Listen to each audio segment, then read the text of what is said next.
Les maladies tropicales négligées constituent un groupe de maladies infectieuses principalement présentes dans les pays pauvres. Elles touchent les populations qui vivent dans la pauvreté, qui n'ont pas accès à des conditions d'hygiène adéquates et qui sont en contact étroit avec les vecteurs infectieux, les animaux domestiques et le bétail. Elles constituent un lourd fardeau pour la santé publique des pays concernés et un obstacle majeur à l'atteinte des objectifs du développement durable. Ces maladies sont parmi les problèmes les plus graves du monde, provoquant des défigurations, des handicaps, des amputations et plongeant les familles dans un cycle sans fin de pauvreté et de maladie. Dans le monde, une personne sur 6 est touchée par l'une de ces maladies. Elle touche plus d'1 milliard de personnes dans 150 pays.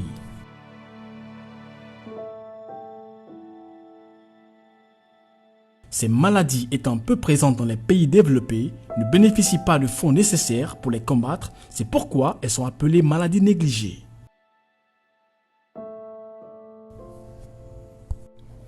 La Guinée n'échappe pas à ce fléau aux multiples facettes qui frappe les populations des régions les plus pauvres et les plus marginalisées. De nombreuses personnes sont affectées par ces maladies négligées. Cette situation représente un obstacle au développement socio-économique et une barrière supplémentaire à franchir pour sortir les populations de la pauvreté. Selon les statistiques, 24 préfectures du pays sont touchées par la filariose lymphatique, 31 par la schistosomiase, 24 par l'onchocercose, 17 par la géohelminthiase et 18 préfectures par le trachome. Ainsi, pour lutter contre ces maladies dans le pays, le gouvernement guinéen, à travers son ministère de la Santé, a mis en place le Programme national de lutte contre les maladies tropicales négligées. Ce programme est soutenu par l'Agence américaine pour le développement international, USAID, à travers le projet Act to End NTDs West, mis en œuvre en Guinée par Helen Keller International. Les maladies tropicales négligées constituent, n'est-ce pas, un réel problème et une préoccupation du gouvernement. Et c'est ainsi que le gouvernement, à travers le département de la santé, a mis en place un programme, et qui est l'un des plus grands programmes. Avant, c'était, n'est-ce pas, des programmes parcellaires, mais pour potentialiser toutes les actions, pour en tout cas une plus grande efficience, n'est-ce pas, tous ces programmes ont été réunis en un seul programme, appelé Programme national de lutte contre les maladies tropicales négligées. Ça, c'est, n'est-ce pas, l'action du gouvernement et qui, en même temps, n'est-ce pas, a mis en place une ligne budgétaire pour le programme. Helen Keller International intervient en République de Guinée depuis 2000 et nous sommes une ONG de santé publique. Je crois que ça c'est important aussi. Ça veut dire que toutes nos interventions concernent les problèmes, les maladies qui sont déclarées comme maladies qui posent des problèmes en matière de santé publique. Et donc actuellement en Guinée, nous avons essentiellement la malnutrition, qui est un problème de santé publique qui touche beaucoup d'enfants et qui cause beaucoup de décès, et les maladies tropicales négligées. C'est le programme que nous avons, pas seulement pour la Guinée, mais pour les autres pays africains où on rencontre justement ces maladies.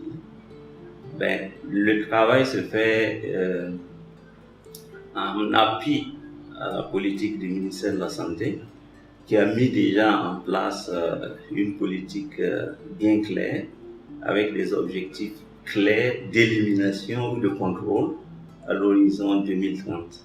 Donc notre travail consiste à apporter un appui technique et puis un appui financier au ministère de la Santé à travers le Programme national de lutte contre les maladies tropicales négligées. Le projet Act to End Neglected Tropical Disease West est un projet financé par l'USAID et vient en soutien aux pays endémiques pour éliminer ou contrôler les maladies tropicales négligées à spectrothérapie préventive grâce à des interventions de santé publique. Le projet s'articule sur 3 objectifs stratégiques.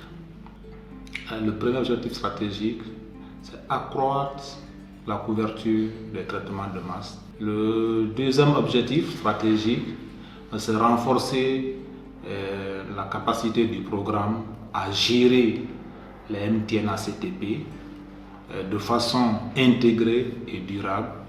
Et le troisième objectif, c'est maintenir la couverture des traitements de masse contre la schistosomiase et les joëlméthiases et assurer aussi la surveillance de ces maladies.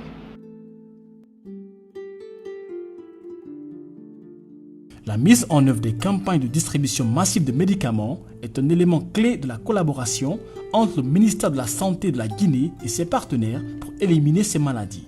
Au cours de ces campagnes, les populations reçoivent gratuitement des médicaments pour se protéger contre ces maladies. Compte tenu de l'importance de cette activité, des efforts supplémentaires doivent être mobilisés pour atteindre efficacement les objectifs fixés par le programme. Il y a eu certes de la négligence au début, parce que la première campagne de dépistage de la filariose lymphatique, par exemple, a eu lieu en mai 2005 en Guinée. Campagne au cours de laquelle 15 districts sanitaires avaient été identifiés comme endémiques à la filariose lymphatique. Le traitement devrait suivre immédiatement, sans attendre, mais ce traitement n'a commencé qu'en 2013, lorsque les partenaires, l'OMS en l'occurrence, a rappelé et a demandé de procéder à la distribution des médicaments en fournissant les ressources requises pour les opérations de terrain. Et actuellement, il faut dire Dieu merci, beaucoup de personnes, beaucoup de partenaires s'impliquent dans cette activité. Je crois que la prise de conscience est répandue au niveau de tous et beaucoup de partenaires au ministère de la Santé, en l'occurrence Hélène Keller International et bien d'autres, pour ne pas singulariser cette ONG-là. Donc il y a un financement important. Il procède au financement des opérations de coûts opérationnels. Et c'est un élément très important que les districts sanitaires, les responsables de santé du département de la santé apprécient. Aujourd'hui, les campagnes de traitement de masse sont menées régulièrement et ont permis de toucher plus de 6 millions par an depuis 6 ans.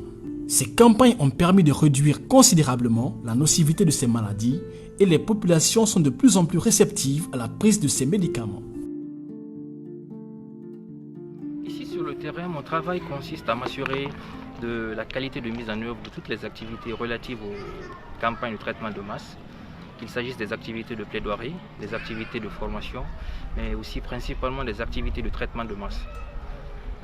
Pour cela, nous savons tous que nous sommes dans un contexte très particulier qui est celui de la pandémie à Covid-19. Nous mettons en place des mesures qui nous permettent de pouvoir mener à bien toutes ces activités, notamment le respect des gestes barrières, le port des masques, le lavage des mains, mais aussi la distanciation physique. Le message que nous pouvons donner à la population, c'est d'accepter le déroulement de cette campagne, puisque ce n'est pas la première fois. Ça fait plusieurs années, on organise la même campagne et je sais que toute la population sollicite les médicaments que le ministère de la Santé avec ses partenaires met à notre disposition pour distribuer en masse. Je sais que c'est des médicaments qui rapportent beaucoup, qui nous permettent vraiment d'éviter beaucoup de maladies. Les campagnes de distribution de médicaments sont rendues possibles grâce à l'implication des distributeurs communautaires qui sont des résidents locaux activement impliqués dans la sensibilisation des populations et dans l'apport des médicaments.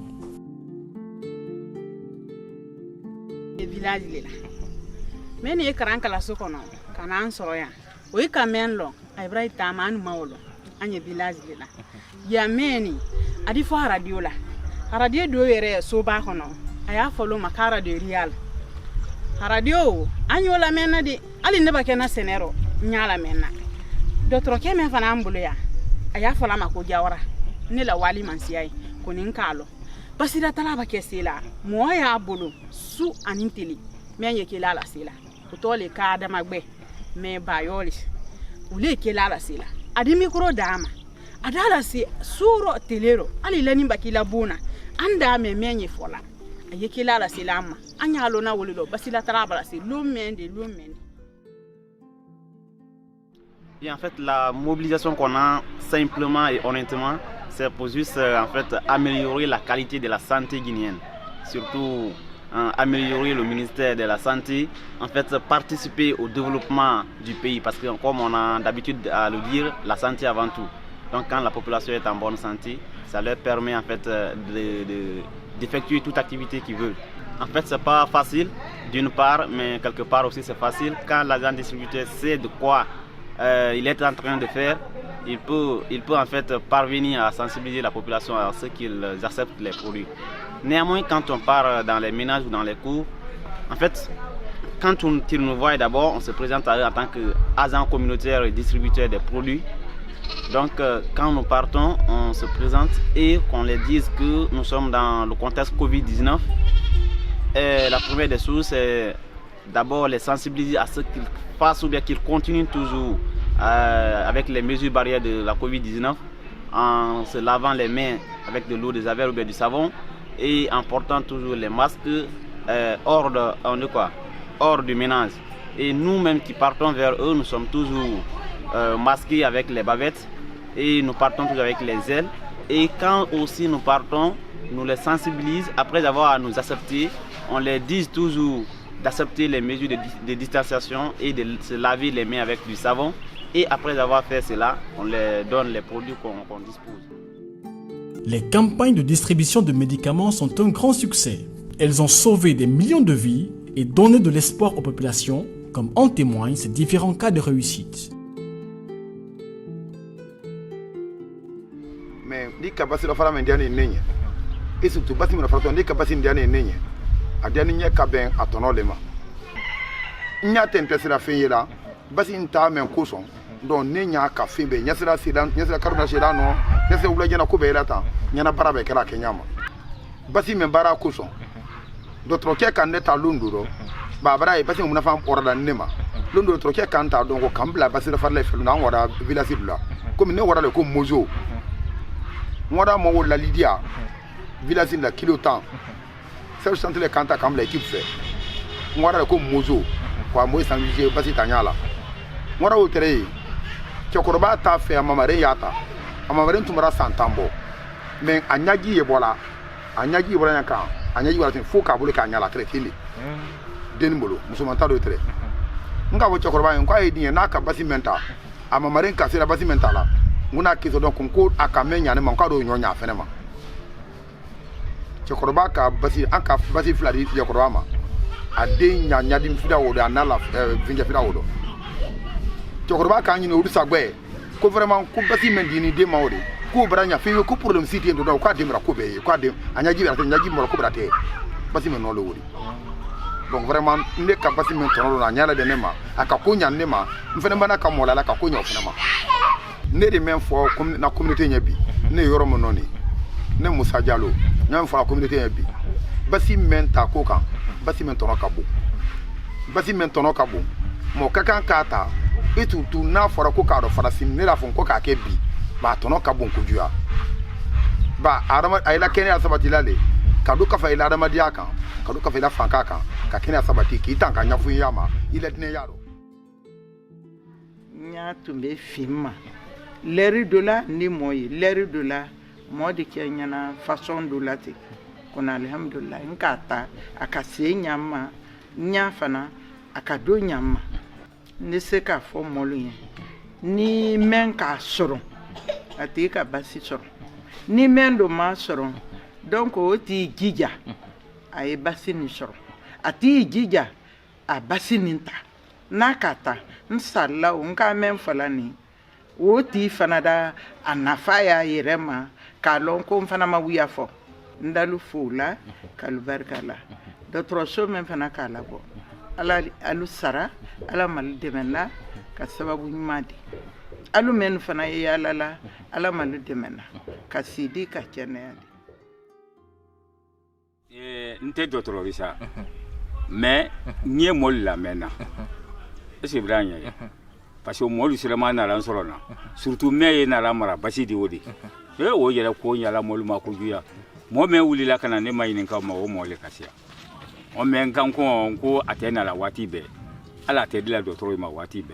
Na Wati le ala. Mais, animé na la tononko la ko maori. Tononko basi. Tononko où il ko men yala mo ima dépassé. Parce que à travers douila, à Giangro la guya ouila, depuis où Luka ta menke. Kai kono bori, tononko bo menke ni, depuis là, aluma Giangro ya, aima tononko la Giangro. C'était un jeune qui avait maintenant ses 30 ans, qui n'arrivait pas à se marier. Parce qu'il émettait du sang dans les urines. Bon. Quand il pose sa candidature, il y a de ses amis, de ses mauvais amis qui soufflent à la fille. Tu veux te marier à celui-là? Il urine du sang. Quand il urine, le sang sort dans ses urines. Alors lui aussi, il avait des difficultés, il s'était présenté. Mais la campagne est tombée. Après la prise de praziquantel, l'écoulement de sang s'est arrêté. Parce que l'autre amène, à ton abonné, Faira Bati Foloma, Naye Marabachiri, Obra Kusiama Nyakaben, Nyafuye ne Kasiatre Folo. Mais bi, alala marabati cobra nyafuye nyama doya abra nyafuye nya faida abra siaman kodori.